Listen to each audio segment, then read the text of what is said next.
Thank you for coming tonight. It's been 35 years that we've been doing what we've been doing on the oceans of the world. It's only been actually about 5 years that we've been on Animal Planet, and I've always said pretty much for 4 decades that the most powerful weapon on the planet is the camera, and if it isn't on television, it isn't happening. So it was very important that we got it onto television and Animal Planet. You know, actually, we tried to get this program onto we approached all the different networks, and of course they all turned it down, and Animal Planet turned it down, and then they came back to us and said, well, okay, let's try it. They were worried about the controversy, they thought it was too dangerous, but you know, I had gone to them and I said, look, you know, the most successful TV show on Discovery right now is a bunch of guys going into some very rough remote waters to catch crabs. We can send people into far more remote waters, colder waters, much worse conditions, and we'll send men and women from all over the world to save whales, and we'll throw in penguins and icebergs. It's got to be more compelling than catching crabs every week. Thanks. So it has reached millions of people all over the world, and it's amazing where, you know, we get recognized in Namibia or Greece or, you know, all over the world, really. It's amazing how many people actually watch that show. And so that's helped considerably, and our organization has gotten stronger, and the stronger we get, the more effective we can become. And over the last 2 years, we've been very effective in going after the Japanese whaling fleet. Our objective right from the beginning, when we started the campaigns in the Southern Ocean in 2002, was to sink the Japanese whaling fleet economically, that is, to bankrupt them.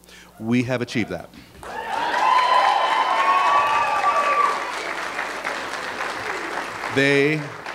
They are $200 million in debt. They're not going to recover. And the only reason they're continuing to go down there is because of massive government subsidies. And in this last year, they took $30 million from the Earthquake Tsunami Relief Fund to fund their operations down there. I don't think that's what people had in mind when they donated to that fund. And so that's actually caused quite a bit of a scandal in Japan itself. But the most important thing is 5 years ago, nobody in Japan even knew they were down there. Now they know they're there. There's a controversy, there's a discussion, and people in Japan are speaking out against it. And I think that's probably the best progress that we could have made.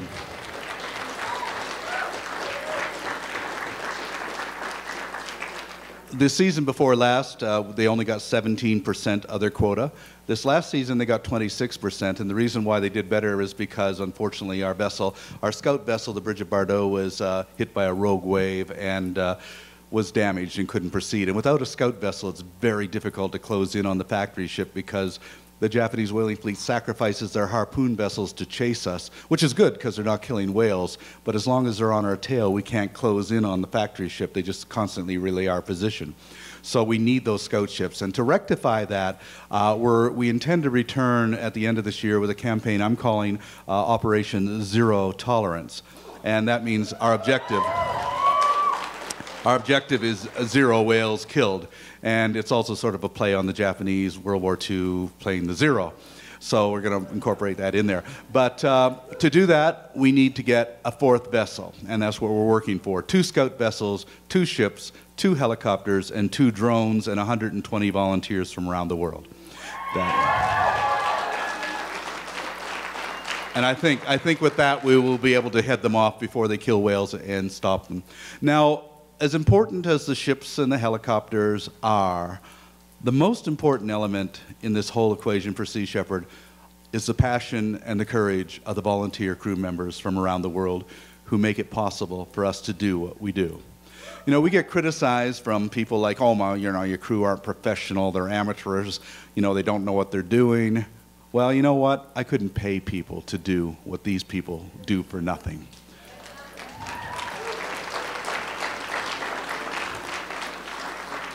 And in 35 years, our unprofessional crew of amateurs and inexperienced crew have not had a single injury. We have not caused a single injury.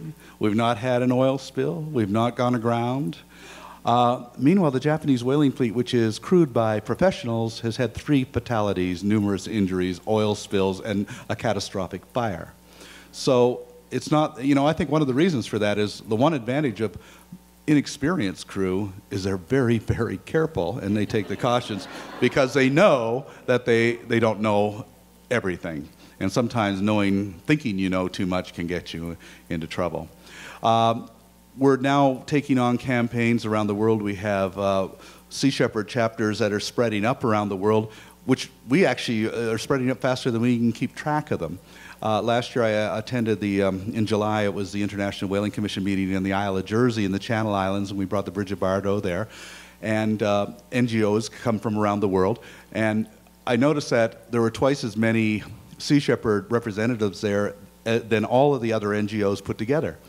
And some of the big groups came over and says, how could you afford to bring 65 people to Jersey for this?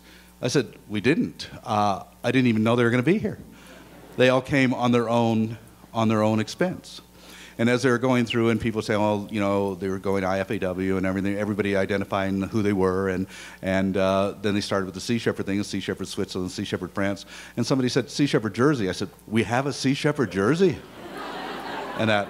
So what that means is that we're an organization of volunteers, and we encourage people to get involved because this is the only thing that's really going to make a difference in the world is the involvement of people all over the world whose imagination and courage and passion, more important than anything else, really can change things in the world. And that's what we try to empower our crew members with, this understanding that, you know, you can make a difference. Even though the odds might seem overwhelming, one person can make a difference. Small groups of people can make a difference, far more than governments or big organizations. And when you look at every single social revolution in history, it's always been carried out by the passion of individuals or small groups of individuals. It wasn't Abraham Lincoln who ended slavery in America. It was the passion of Wilberforce and Douglass. And Woodrow Wilson, although he signed the bill to give women the right to vote, opposed them every step of the way. It was all of those unsung women who, you know, were arrested and were beaten to get that right. Things don't come easy, but it comes through that kind of passion. And sometimes when people say, oh, it's just so overwhelming, I mean, it's just the odds are so impossible, how can we even ever hope to get anything? I always am inspired by the fact that in 1972, the very idea that Nelson Mandela would be president of South Africa was unthinkable, unimaginable, and impossible. And yet, it happened. And therefore, I think that we can come up with solutions to these problems. We just have to apply our imagination and our passion and apply that with courage. And I think that that can bring about great changes. What we do also is called aggressive nonviolence. We're proud of our record of having never injured anybody. It's a record we intend to keep. But there is this perception that we're violent because we destroy long lines and sink a few whaling ships here and there. But I adhere to Martin Luther King's definition of nonviolence when he said you cannot commit an act of violence against a non-sentient object. Violence can only be committed against a living thing. And when you destroy a non-sentient object that is being used to kill or cause pain to a living thing, that in effect is a nonviolent act.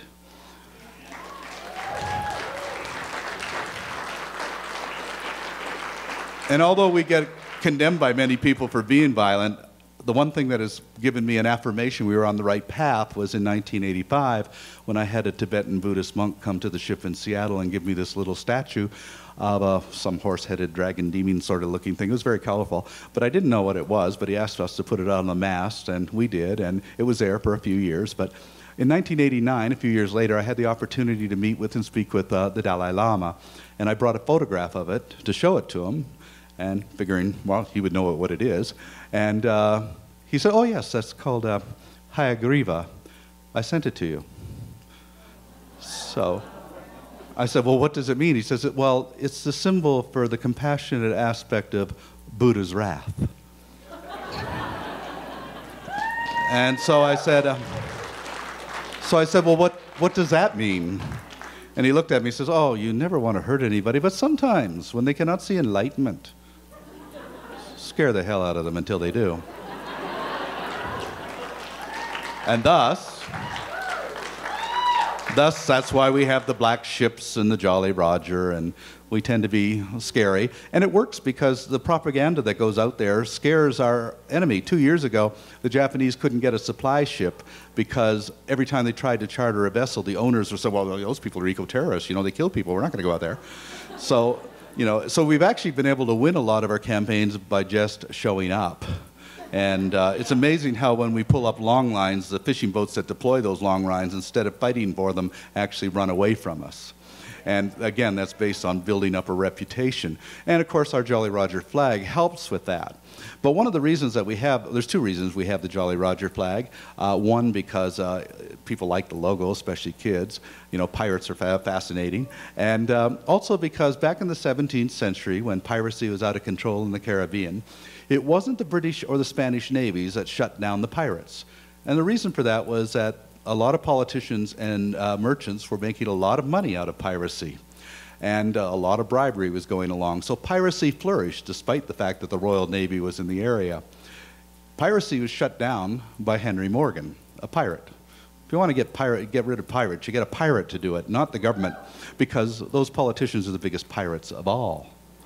And so that was accomplished. And when you look throughout history at the accomplishments of pirates, set aside in the propaganda, the United States Navy was founded by John Paul Jones, a pirate. And not many people realize that he also founded the Russian Navy. Because being a pirate, he wasn't going to sit around and be some admiral in the American Navy. He went over to Russia, and Catherine the Great asked him to put the Navy together. So the two greatest navies in the world, founded by a pirate. Other pirates, Sir Francis Drake, Sir Walter Raleigh, Jean Lafitte. You know, the world has had some very significant and positive changes because of pirates. And we happen to have created a new brand or a new type of pirate, pirates of compassion, who are dedicated to shutting down the pirates of greed. Yeah. Thanks.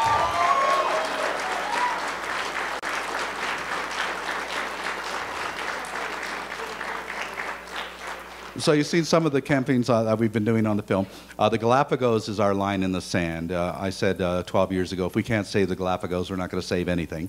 So we're now in a full partnership with the Galapagos Park Rangers and the Ecuadorian police. So if you go to the Galapagos, those police dogs will be wearing the Sea Shepherd logo on their little jackets. And the police radios in the Galapagos carry our logo on the radios.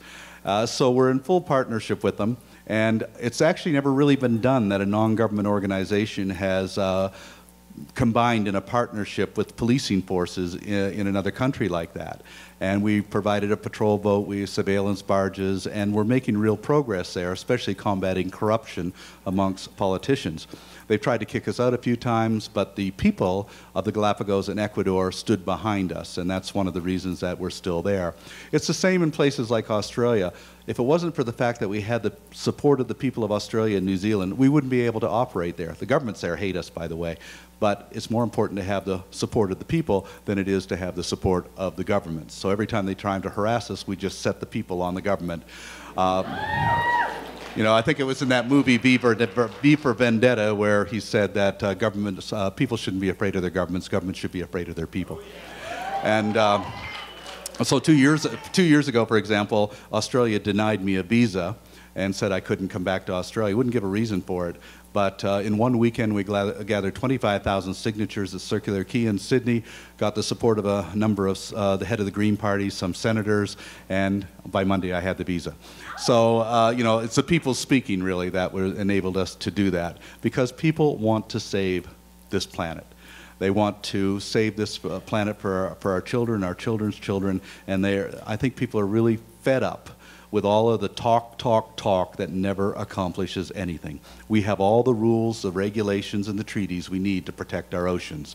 What we don't have is a government anywhere with the the economic and political will to actually enforce those laws. So out there it's the Wild West. So we're sort of like the self-appointed police force. But we're hoping that this will encourage people from all over the world, because I don't believe that we're going to solve anything through big organizations. Change comes through hundreds of thousands of small organizations tackling hundreds of thousands of issues. And strength lies through diversity, just like it does in any ecosystem. So with Sea Shepherd, we have our crew on our ships, which of course people see a lot because of the TV show. But just as important are the shore volunteers, the shore crew that make it possible for us to have that Navy out on the oceans. And also our supporters from around the world. So those three groups, the supporters who support us financially, the shore crew who work to make sure that we get everything we need for our ships, who raise money and materials for those ships, and of course the crew on board the ships. Those are the three elements that make it possible. And on all three levels, the underlying force which is behind all of everybody's involvement is simply passion and wanting to see real results. And I think that over the years we've been able to secure those results. People want to see lives saved. They want to see these outlaws shut down. And I think we've been able to do that over the years. Our clients, aside from all of that, are not people though. Our clients are whales and sharks and fish and tuna and everything. Those are our clients. And so we're a little bit immune from criticism. So when people say, well, we disagree with what you're doing out there, well, find a whale or a shark that disagrees with it. We might listen to you.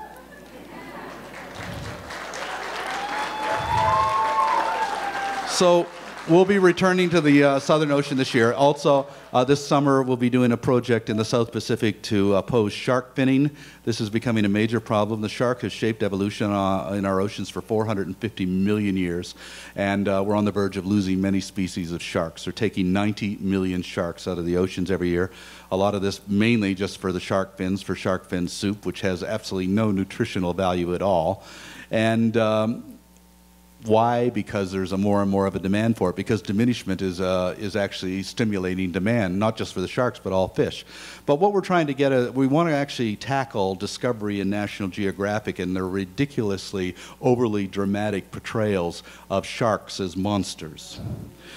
I mean, really, how many people are killed by sharks every year? The average is 5. How many do we kill of them? 90 million. Who's a monster? But how many people are killed every year by ostriches? 100.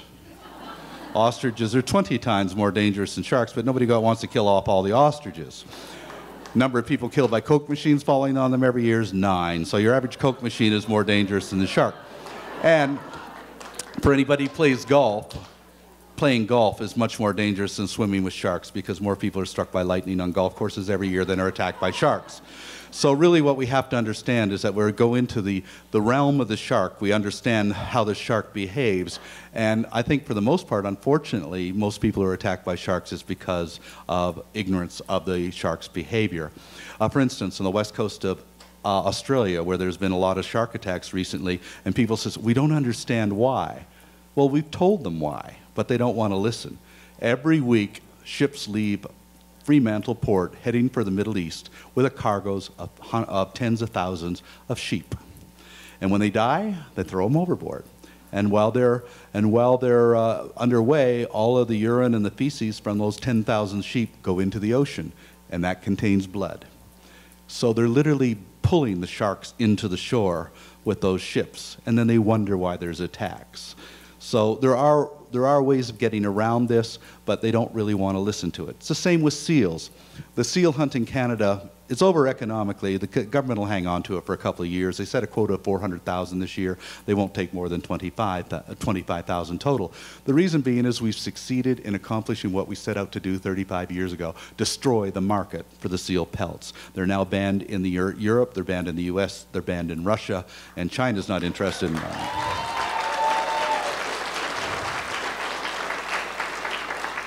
It survives through subsidies, but that can only go on for so long. And one of the problems that we have is that, you know, as we diminish fish in our oceans, we have to look around for scapegoats, somebody to blame other than ourselves. And so therefore they blame the sharks. Oh, if we just, or the sharks or the seals and everything. In other words, they say if we get rid of the seals, the fish will magically come back. But they don't understand that if you want more fish, you need more seals, not less. Because the way the ecosystem works is on, say, the eastern seaboard, for example, The governments look at it this way: people, fish, and seals. They just see three things, but there's 970 species interdependent with each other in that ecosystem, and you have to take that into account. That the biggest predator of cod, for instance, isn't, other than people, isn't the seal, it's capelin, mackerel, and other fishes, which the seal eats. So when you lower seal populations, you increase predatory fish populations, causing an even further decline in the cod. These so-called scientists, who I call biostitutes, have no idea what they're talking about. They're paid to say what they say, and that is a problem. But let's just look at the statistics. The domestic house cat eats more fish than all the world's seals put together. Stop feeding fish to cats, and that would solve that problem. Pigs are eating more seals than pigs are eating more fish than all of the sharks in the world. So the pig is now one of the #1 aquatic predators on the planet. And chickens on factory farms in Denmark alone are eating more fish than all the world's puffins put together. 40% of all the fish taken from the ocean is fed to livestock. And so we are literally eating our oceans alive. And these fish cannot compete with what we're doing. We should take a lesson from the Polynesians. They used to have a thing called taboo, where they would set aside, say, a bay like in Hawaii, Hanauma Bay would be considered taboo for 20 years. If you're caught fishing there, if you were Polynesian before the Europeans were there, it was a death penalty. They were very rigid on their regulations. So that protected the fish. We have no taboo areas anywhere in the world today, so we need taboo areas. So we're trying to get the Mediterranean declared taboo, and all these other areas. Fish have no place to go. They have no place to run to, and we are really wiping them out. And the best way, I think, to explain this is, when I'm talking to kids at schools and everything, is to just compare this to the Earth to a spaceship. In fact, that's what we are. We're a spaceship. We're on a spaceship traveling around this incredible Milky Way galaxy at 500 miles a second, so we're traveling pretty fast. But like any spaceship, it has a life support system, and that life support system is the biosphere. It provides us with the food we eat, the oxygen we breathe, regulates our temperature and climate. And that life support system is run by a crew of Earthlings, not us. We're the passengers on Spaceship Earth. We're having a great time entertaining ourselves. The crew are doing all the work. And the crew include the bacteria, the insects, the worms, the trees, the plants, the fish, all of those creatures that run everything. And what are we doing? We're killing off the crew. And there's only so many crew members we can kill off before the biosphere begins to collapse. And we don't know where that point is. So really what we're doing is we have to protect the crew of Spaceship Earth if we, the passengers, are going to survive. Well, 4 years ago, I made a statement that worms are more important than people, and a lot of people got very upset about that. It was on the Fox network, and they said, how could you say such a completely outrageous thing like that worms are more important than people? And my answer to that was, I said it because worms are more important than people. And the reasoning behind that is that worms can live on the earth without people, but people cannot live on the earth without worms. We need them, they don't need us. We need bees and trees and insects, they don't need us. They are important, and we have to protect them. So I think if we have the ultimate responsibility as a human being on this planet is to protect those species that ensure our survival. I think it's only fair. And so this is what Sea Shepherd is all about, protecting those other species, and doing so in a completely different manner. So thank you all very much for coming and supporting us.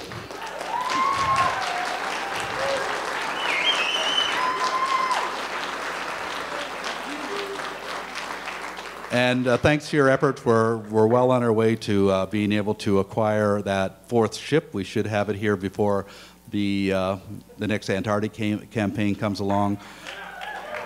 Oh, and one other thing I forgot is that we've just gotten a lot stronger too, because right now the Steve Irwin and the Bridget Bardot are in Williamstown, Victoria, Australia, and we now have been given our own dock and warehouse there.